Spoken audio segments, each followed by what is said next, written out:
کیا آپ جانتے ہیں اللہ تعالیٰ اپنے حقوق تو معاف فرما سکتا ہے، لیکن بندوں کے حقوق اس وقت تک معاف نہیں ہوتے جب تک حقدار خود معاف نہ کرے۔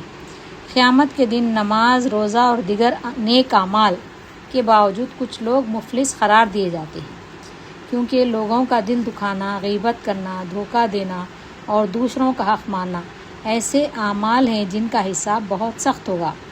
لہٰذا آج کی اس ویڈیو میں ہم بات کریں گے حقوق العباد کی اہمیت کے بارے میں، یعنی ظلم کی حرمت اور اس میں حقوق العباد کی اہمیت، قرآن و حدیث کی روشنی میں ان کی کیا اہمیت ہے اور ہم اپنی روزمرہ زندگی میں لوگوں کے حقوق ادا کر کے اللہ تعالیٰ کی رضا کیسے حاصل کر سکتے ہیں۔ اس موضوع کو قرآن اور سنت کی روشنی میں سمجھنے کی کوشش کریں گے۔ اللہ تعالیٰ اپنے حق کو معاف کر سکتا ہے، لیکن بندوں کے حقوق اس وقت تک معاف نہیں ہوتے جب تک متعلقہ شخص خود معاف نہ کرے۔ آج کے جو یہ موضوع ہے وہ بہت ہی فکر انگیز اور ہماری عملی زندگی سے جڑا ہوا ہے، جس پر غور کیے بغیر ہماری عبادتیں بھی مکمل نہیں ہوتی۔ رسول اللہ صلی اللہ علیہ وسلم نے فرمایا، جس شخص نے اپنے بھائی پر اس کی عزت یا کسی اور چیز کے متعلق ظلم کیا ہو، وہ آج ہی اس سے معافی مانگ لے، اس سے پہلے کہ وہ دن آئے جب نہ دینار ہوگا نہ درہم۔ صحیح بخاری سے لیا گیا ہے۔ اس دن نیکیاں ہی دی جائیں گی۔ اگر نیکیاں ختم ہو گئیں تو مظلوموں کے گناہ ظالم کے کھاتے میں ڈال دیے جائیں گے۔ معزز سامعین، ہم نماز پڑھتے ہیں، روزہ رکھتے ہیں، حج کرتے ہیں، زکوٰۃ ادا کرتے ہیں، لیکن اگر ہم لوگوں کے حقوق پامال کر دیں، کسی کا دل دکھائیں، کسی پر ظلم کریں، کسی کا مال کھا جائیں، کسی کی عزت پر حملہ کریں، تو کیا صرف عبادتیں ہمیں نجات دلائیں گی؟ آئیے قرآن اور حدیث کی روشنی میں اس حقیقت کو سمجھنے کی کوشش کریں گے۔ حقوق العباد سے مراد وہ حقوق ہیں جو اللہ تعالیٰ نے بندوں کے ایک دوسرے پر لازم کیے ہیں، یعنی والدین کے حقوق، اولاد کے حقوق، شوہر اور بیوی کے حقوق، پڑوسیوں کے حقوق، رشتہ داروں کے حقوق، یتیموں اور مسکینوں کے حقوق، ملازم اور مزدور کے حقوق، دوستوں کے حقوق، عام مسلمانوں کے حقوق۔ اسلام صرف عبادات کا دین نہیں بلکہ معاملات کا بھی دین ہے۔ اللہ تعالیٰ فرماتے ہیں، وَاعْبُدُوا اللَّهَ وَلَا تُشْرِكُوا بِهِ شَيْئًا وَبِالْوَالِدَيْنِ إِحْسَانًا۔ اللہ کی عبادت کرو، اس کے ساتھ کسی کو شریک نہ ٹھہراؤ، اور والدین کے ساتھ حسن سلوک کرو۔ سورہ نساء آیت نمبر 36 میں۔ اس آیت میں غور کیجئے، اللہ نے اپنی عبادت کا حکم دینے کے فوراً بعد بندوں کے حقوق بیان فرمائے۔ یہ اس بات کی دلیل ہے کہ اللہ کے حقوق کے بعد سب سے بڑی اہمیت بندوں کے حقوق کی ہے۔ نبی کریم صلی اللہ علیہ وسلم نے فرمایا، قیامت کے دن حقوق والوں کو ان کے حقوق ضرور دلائے جائیں گے، یہاں تک کہ سینگ والی بکری سے بغیر سینگ والی بکری کا بدلہ لیا جائے گا۔ صحیح مسلم میں ہے، جب جانوروں کے درمیان انصاف ہوگا تو انسانوں کے درمیان کتنا سخت حساب ہوگا۔ ذرا سوچئے، کتنے لوگوں کے دل ہم نے دکھائے، کتنوں کے ساتھ ناانصافی کی، کتنوں کی غیبت کی، کتنوں کا حق مارا۔ حقوق اللہ، اگر بندہ سچی توبہ کر لے تو اللہ تعالیٰ اپنی رحمت سے معاف فرما سکتے ہیں، لیکن حقوق العباد اس وقت تک معاف نہیں ہوتے جب تک حق والا معاف نہ کر دے۔ اسی لیے علماء فرماتے ہیں، بندوں کے حقوق بہت نازک معاملہ ہیں۔ اگر کسی کا مال لیا ہے تو واپس کریں، اگر کسی کی غیبت کی ہے تو معافی مانگیں، اگر کسی کا دل توڑا ہے تو اسے جوڑنے کی کوشش کریں۔ آج والدین کی نافرمانی عام ہوتی جا رہی ہے۔ اللہ تعالیٰ فرماتے ہیں، فَلَا تَقُل لَّهُمَا اُفٍّ، انہیں اف تک نہ کہو۔ سورہ الاسراء آیت نمبر 23۔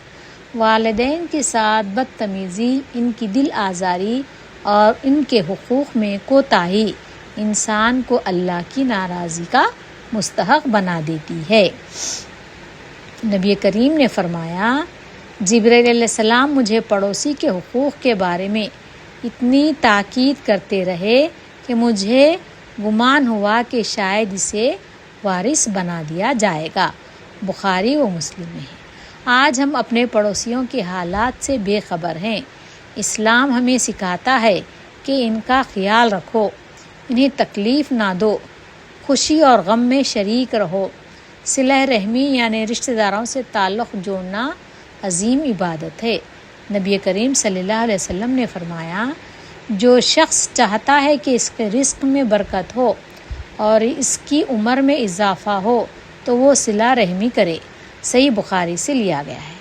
قطع رحمی اللہ کی ناراضی کا سبب بنتی ہے۔ رسول اللہ صلی اللہ علیہ وسلم نے فرمایا، مزدور کی مزدوری اس کا پسینہ خشک ہونے سے پہلے ادا کرو۔ ابن ماجہ سے لیا گیا ہے۔ کتنے لوگ ملازمین کی تنخواہیں روک لیتے ہیں، کتنے لوگ گھریلو ملازمین سے سخت رویہ اختیار کرتے ہیں۔ اسلام ظلم کی اجازت نہیں دیتا۔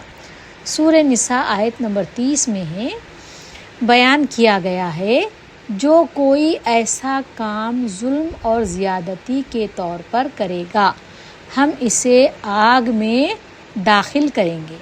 سب چہرے رب کے سامنے جھک جائیں گے اور وہ نامراد ہوگا جو ظلم کا بوجھ لے کر آئے گا۔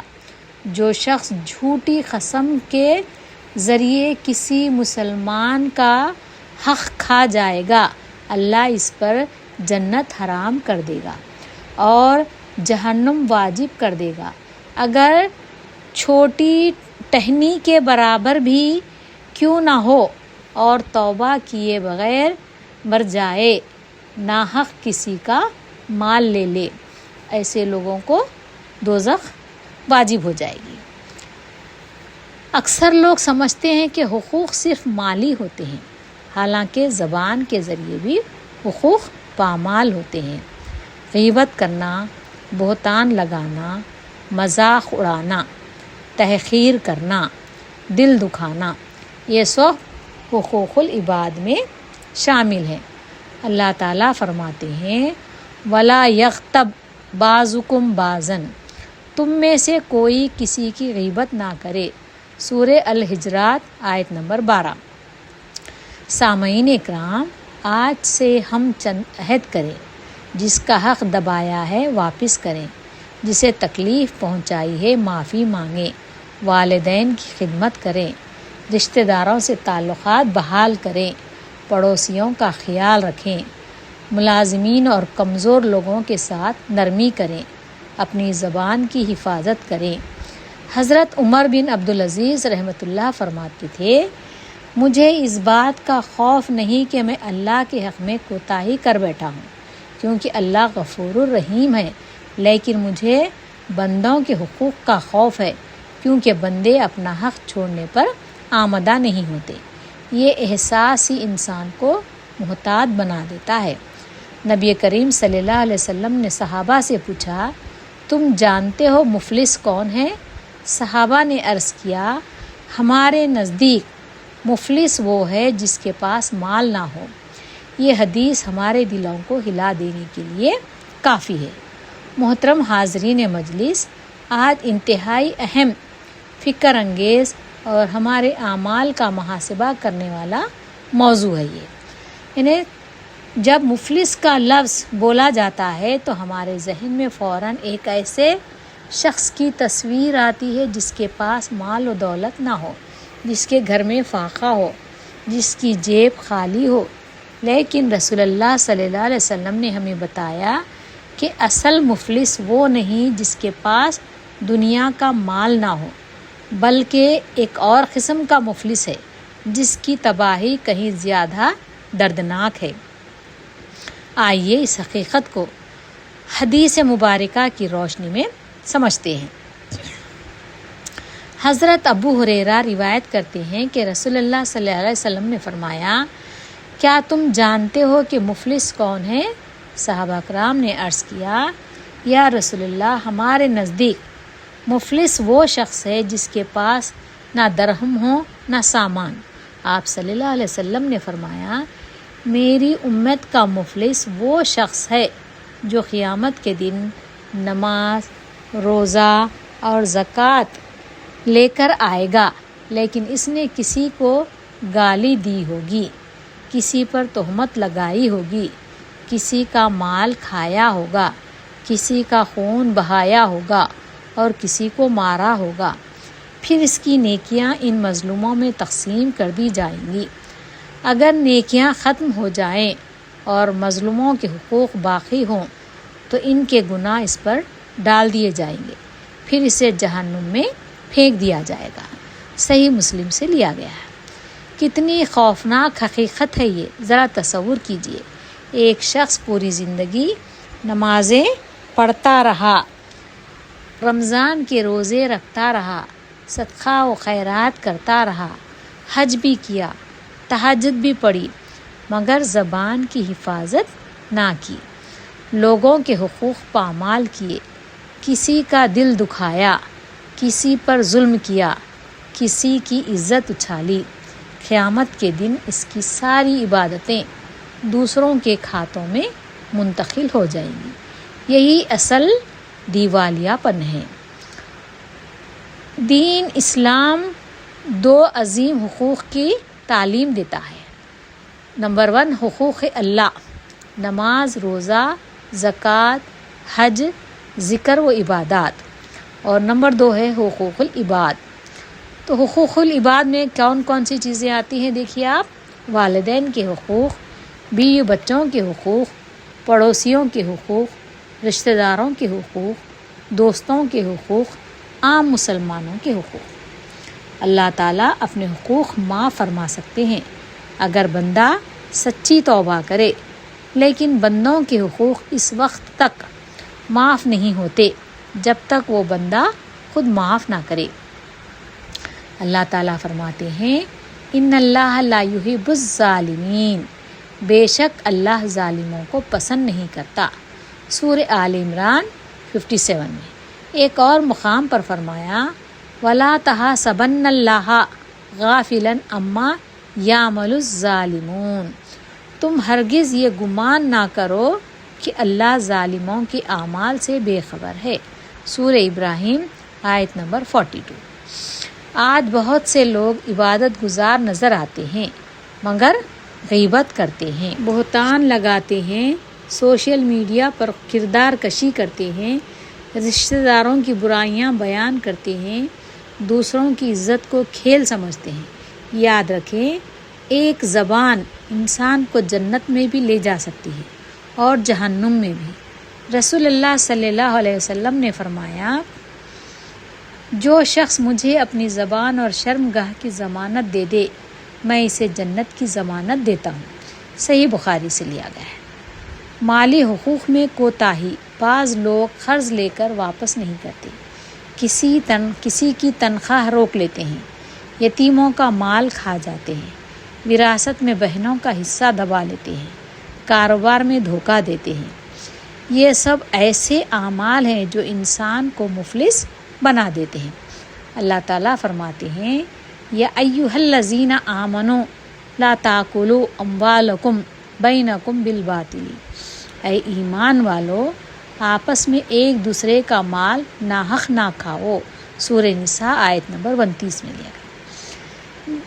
کبھی بھی سمجھتے ہیں کہ صرف مالی ظلم ہی ظلم ہے، حالانکہ کسی کو حقیر سمجھنا، کسی کی بے عزتی کرنا، کسی کے جذبات کو ٹھیس پہنچانا، والدین کو دکھ دینا، بیوی بچوں کے ساتھ زیادتی کرنا، یہ سب بھی انسان کو اللہ کے نزدیک مجرم بنا دیتے ہیں۔ رسول اللہ صلی اللہ علیہ وسلم نے فرمایا، مسلمان وہ ہے جس کی زبان اور ہاتھ سے دوسرے مسلمان محفوظ رہیں۔ صحیح بخاری، صحیح مسلم سے لیا گیا ہے۔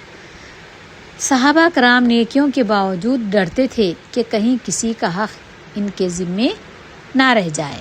حضرت عمر فرمایا کرتے تھے، اگر فرات کے کنارے ایک کتا بھی بھوکا مر گیا تو مجھے ڈر ہے کہ اللہ مجھ سے اس کے بارے میں سوال کرے گا۔ یہ تھی ذمہ داری کا احساس۔ دنیا میں کرنسی روپیہ، درہم اور دینار ہے، لیکن قیامت کے دن کرنسی کیا ہوگی؟ نیک اعمال اس دن نمازیں، روزے، صدقات، تلاوت اور ذکر ہوگا۔ سب لوگوں کے حقوق کی ادائیگی میں خرچ ہو جائیں گے، اور جب نیکیاں ختم ہو جائیں گی تو دوسروں کے گناہ ہمارے کھاتے میں ڈال دیے جائیں گے۔ اس سے بڑی مفلسی کیا ہو سکتی ہے؟ ہم اپنے آپ کو کیسے بچائیں؟ اب ہم کو یہ اپنے آخرت کی تیاری کرنے چاہیے۔ اگر کسی کا حق دبایا ہے تو واپس کریں، جس کی دل آزاری کی ہو اس سے معذرت کریں۔ رسول اللہ صلی اللہ علیہ وسلم نے فرمایا، جس شخص نے اپنے بھائی پر ظلم کیا ہو وہ آج ہی اس سے معاف کرا لے، اس دن سے پہلے جب نہ دینار ہوں گے نہ درہم۔ زبان کی حفاظت کریں، غیبت نہ کریں، چغلی نہ کریں، جھوٹ نہ بولیں، بہتان نہ لگائیں، بد زبانی سے بچیں۔ اپنے گھر میں، کاروبار میں، رشتوں میں، معاملات میں عدل قائم کریں۔ اگر ماضی میں غلطیاں ہوئی ہیں تو اللہ کے حضور جھک جائیں۔ سچی توبہ انسان کی تقدیر بدل دیتی ہے۔ آج اپنے دل سے سوال کریں، کیا میں نے کسی کا دل توڑا؟ کیا کسی کا مال دبایا؟ کیا کسی کی غیبت کی؟ کیا والدین کو تکلیف دی؟ کیا بہن بھائیوں کے حقوق مارے؟ کیا کسی پر ظلم کیا؟ اگر جواب ہاں ہے تو ابھی وقت ہے۔ موت آنے سے پہلے، خبر میں جانے سے پہلے، قیامت کے حساب سے پہلے لوگوں سے معافی مانگ لیجیے۔ آج ہم خود اپنا جائزہ لیں، کہیں ہم ان ظلموں سے مبتلا تو نہیں؟ والدین پر ظلم، ان کی نافرمانی کرنا، ان کے جذبات کو ٹھیس پہنچانا، اور اولاد کے ظلم یہ ہے کہ ان کے درمیان ناانصافی کرنا۔ بیوی پر ظلم کا کیا ہے؟ حقوق ادا نہ کرنا، بد زبانی کرنا ہے۔ نافرمانی اور خیانت کرنا شوہر پر ظلم ہے، اور تنخواہ روک لینا، زیادہ کام لینا ملازم پر ظلم ہے۔ ناپ تول میں کمی کرنا کاروبار میں ظلم ہے، اور غیبت، چغلی، بہتان زبان کا ظلم ہے۔ جھوٹی خبریں پھیلانا، کردار کشی کرنا سوشل میڈیا کا ظلم ہے۔ ان کا مال کھانا یعنی یتیموں پر ظلم کرنا ہے۔ اور قرآن مجید میں آیا ہے، بے شک جو لوگ یتیموں کا مال ظلم کے ساتھ کھاتے ہیں وہ اپنے پیٹ میں آگ بھر رہے ہیں۔ سورہ نساء آیت نمبر 10 میں ہے۔ ظلم کی عام صورتیں ہم کہاں تک غلطی کر رہے ہیں، ہم کہاں پر آج کھڑے ہوئے ہیں، ذرا غور کیجئے۔ اکثر جو ظلم کا نام لیا جاتا ہے تو ہمارے ذہن میں بڑے بڑے ظالم حکمراں، جنگیں اور خون ریزی آتی ہے، لیکن حقیقت یہ ہے کہ ظلم صرف تلوار چلانے کا نام نہیں، بلکہ زبان، رویے، معاملات اور حقوق کی پامالی بھی ظلم ہے۔ کتنے لوگ ایسے ہیں جو خود کو نیک سمجھتے ہیں مگر روزانہ ظلم کر رہے ہوتے ہیں اور انہیں احساس تک نہیں ہوتا۔ اللہ تعالیٰ فرماتے ہیں، ان اللہ لا یحب الظالمین، بے شک اللہ ظالموں کو پسند نہیں کرتا۔ سورہ آل عمران آیت نمبر 57 میں، اور فرمایا، وَلَا تَحْسَبَنَّ اللَّهَ غَافِلًا عَمَّا يَعْمَلُ الظَّالِمُونَ، تم ہرگز یہ نہ سمجھنا کہ اللہ ظالموں کے اعمال سے بے خبر ہے۔ سورہ ابراہیم آیت نمبر 42 میں۔ آئیے دیکھتے ہیں کہ ہماری زندگی میں ظلم کی عام صورتیں کون سی ہیں۔ قرآن مجید میں سب سے بڑے ظلم کو بیان کرتے ہوئے حضرت لقمان علیہ السلام نے اپنے بیٹے سے فرمایا، یا بنیا لا تشرک باللہ ان الشرک لا ظلم عظیم، اے میرے بیٹے اللہ کے ساتھ شرک نہ کرنا، بے شک شرک بہت بڑا ظلم ہے۔ سورہ لقمان آیت نمبر 13 میں۔ یہ سب سے بڑا ظلم ہے کہ انسان اپنے خالق کے حق میں کمی کرے، اس کے ساتھ کسی کو شریک ٹھہرائے، غیر اللہ سے امیدیں وابستہ کرے یا عبادت میں دوسروں کو شامل کرے۔ آج کتنے لوگ والدین کی نافرمانی کرتے ہیں، ان کی بات کاٹنا، ان پر آواز بلند کرنا، بڑھاپے میں انہیں بوجھ سمجھنا، ان کی خدمت سے فرار اختیار کرنا۔ اللہ تعالیٰ فرماتے ہیں فَلَا تَقُل لَهُمَا اُفٍ وَلَا تَنْهَرْهُمَا، انہیں اف تک نہ کہو اور نہ جھڑکو۔ سورہ الاسراء آیت نمبر 23۔ سوچئے جب اف کہنا منع ہے تو بدتمیزی، غصہ اور بے رخی کتنی بڑی زیادتی ہوگی۔ رسول اللہ صلی اللہ علیہ وسلم نے فرمایا تم میں سب سے بہتر وہ ہے جو اپنے گھر والوں کے لیے بہتر ہو۔ ترمذی سے لیا گیا ہے۔ آج گھروں میں ظلم کی کئی شکلیں ہیں۔ ظلم صرف مرد نہیں کرتے، عورتیں بھی کر سکتی ہیں۔ مثلاً شوہر کی جائز بات نہ ماننا، اس کی عزت کو مجروح کرنا، اس کی کمائی کی ناشکری کرنا، دوسروں کے سامنے اس کی بے عزتی کرنا۔ گھر کا سکون باہمی عدل سے قائم رہتا ہے۔ اللہ تعالیٰ فرماتے ہیں جو لوگ یتیموں کا مال ظلم سے کھاتے ہیں وہ اپنے پیٹ میں آگ بھرتے ہیں۔ سورہ نساء آیت نمبر 10 میں۔ یہ ایسا ظلم ہے جس کی سزا قرآن نے آگ سے دی ہے۔ آج یہ ظلم بہت عام ہے۔ مثلاً ناپ تول میں کمی، ملاوٹ کرنا، جھوٹ بول کر سامان بیچنا، عیب چھپانا، قرض واپس نہ کرنا، مزدور کی مزدوری روک لینا۔ رسول اللہ صلی اللہ علیہ وسلم نے فرمایا جس نے دھوکہ دیا وہ ہم میں سے نہیں۔ صحیح مسلم سے لیا۔ کتنے لوگ اپنے ماتحت افراد کا استحصال کرتے ہیں۔ زیادہ کام لینا، کم تنخواہ دینا، وقت پر اجرت نہ دینا، عزت نفس مجروح کرنا۔ رسول اللہ صلی اللہ علیہ وسلم نے فرمایا مزدور کی مزدوری اس کا پسینہ خشک ہونے سے پہلے ادا کرو۔ یہ سب سے عام ظلم ہے۔ غیبت، بہتان، طعنہ دینا، گالی دینا، جھوٹا الزام لگانا، مذاق اڑانا۔ اللہ تعالیٰ فرماتے ہیں وَلَا يَغْتَبْ بَعْضُكُمْ بَعْضًا، تم میں سے کوئی کسی کی غیبت نہ کرے۔ سورہ الحجرات آیت نمبر 12۔ کتنے لوگ عبادت گزار ہیں مگر زبان کے ظلم سے بچ نہیں پاتے۔ آج کے دور کی نئی آزمائش بغیر تحقیق خبر پھیلانا، کردار کشی کرنا، جھوٹے کلپس شیئر کرنا، کسی کی عزت اچھالنا، نفرت انگیز تبصرے کرنا۔ اللہ فرماتے ہیں فَتَبَيَّنُوا، تحقیق کر لیا کرو۔ سورہ الحجرات آیت نمبر 6۔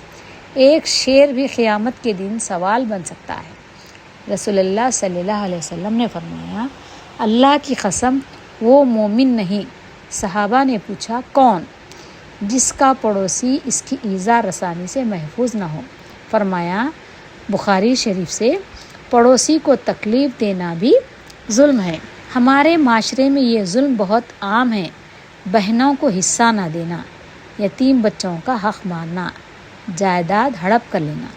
اللہ تعالیٰ نے وراثت کے حصے خود مقرر فرمائے ہیں۔ جو ان میں رد و بدل کرتا ہے وہ اللہ کی مقرر کردہ حدود توڑتا ہے۔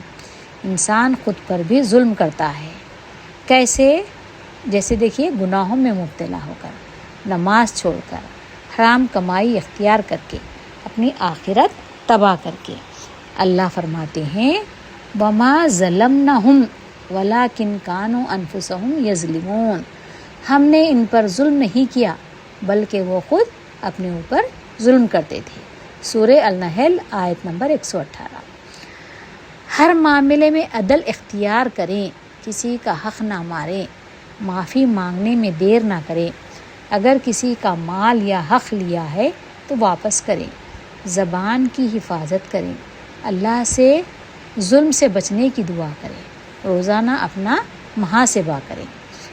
آج اگر ہم نے لوگوں کے حقوق ادا نہ کیے، دل دکھائے، عزتیں پامال کیے، مال ہڑپ کیا، زبان سے ظلم کیا تو قیامت کے دن نیکیاں ختم ہو جائیں گی اور دوسروں کے گناہ ہمارے کھاتے میں ڈال دیے جائیں گے۔